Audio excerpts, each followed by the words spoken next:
ಒಬ್ಬ ಗಂಡು ಇನ್ನೊಬ್ಬರ ಹೆಂಡತಿಯನ್ನು ಬಯಸುವುದು ಎಂದರೆ ಅದು ಯಾವುದಕ್ಕೆ ಸಮಾನ ಗೊತ್ತಾ? ಇದರ ಬಗ್ಗೆ ಒಂದು ಸಣ್ಣ ಕಥೆ ಹೇಳ್ತೀನಿ ಕೇಳಿ. ಊರಿಂದ ಹೊರಗೆ ಹೋಗಿ ಬರುತ್ತಿರುವಾಗ ಅವನಿಗೆ ಬಾಯಾರಿಕೆಯಾಗಿ ಒಂದು ಮನೆಯ ಬಳಿ ನಿಂತು ನೀರು ಕೇಳುತ್ತಾನೆ. ಆ ಮನೆಯಲ್ಲಿ ಒಬ್ಬ ಸುಂದರವಾದ ಹೆಣ್ಣು ಮಗಳು ತನ್ನ ಗಂಡನಿಗೆ ಊಟ ಬಡಿಸುತ್ತಿರುತ್ತಾಳೆ. ಈ ಗೌಡ ಹೊರಗಿನಿಂದ ಕುಡಿಯಲು ನೀರು ಕೊಡಿ ಎಂದು ಕೇಳುತ್ತಾನೆ. ಆ ಸುಂದರವಾದ ಹೆಣ್ಣು ಮಗಳು ಮನೆಯ ಒಳಗಿನಿಂದ ಒಂದು ಬಾಟಲಿನಲ್ಲಿ ನೀರನ್ನು ತಂದು ಗೌಡನಿಗೆ ಕೊಡುತ್ತಾನೆ. ಅವಳ ಸೌಂದರ್ಯವನ್ನು ನೋಡಿದ ಗೌಡ ಹೇಗಾದರೂ ಮಾಡಿ ಅವಳನ್ನು ತನ್ನ ಮನೆಗೆ ಕರೆದುಕೊಂಡು ಹೋಗಬೇಕೆಂದುಕೊಳ್ಳುತ್ತಾನೆ. ಒಳಗಿದ್ದ ಅವಳ ಗಂಡ ಊಟ ಮುಗಿಸಿ ಸ್ವಲ್ಪ ಕೆಲಸ ಇದೆ ಎಂದು ಹೇಳಿ ಹೊರಗೆ ಹೋಗುತ್ತಾನೆ. ಅವನು ಹೋದ ಮೇಲೆ ಈ ಗೌಡ ತನ್ನ ಬಯಕೆಯನ್ನು ಅವಳಿಗೆ ಹೇಳುತ್ತಾನೆ.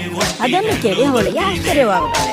ಗೌಡ್ರೆ, ನೀವು ಈ ಊರಿನ ಹಿರಿಯರು, ನೀವು ನನ್ನನ್ನು ಬಯಸುವುದು ಸರಿಯಲ್ಲ ಎಂದು ತುಂಬಾ ಸಾರಿ ಹೇಳುತ್ತಾಳೆ. ಆದರೆ ಗೌಡ ಅವಳ ಮಾತುಗಳನ್ನು ಕೇಳುವುದಿಲ್ಲ.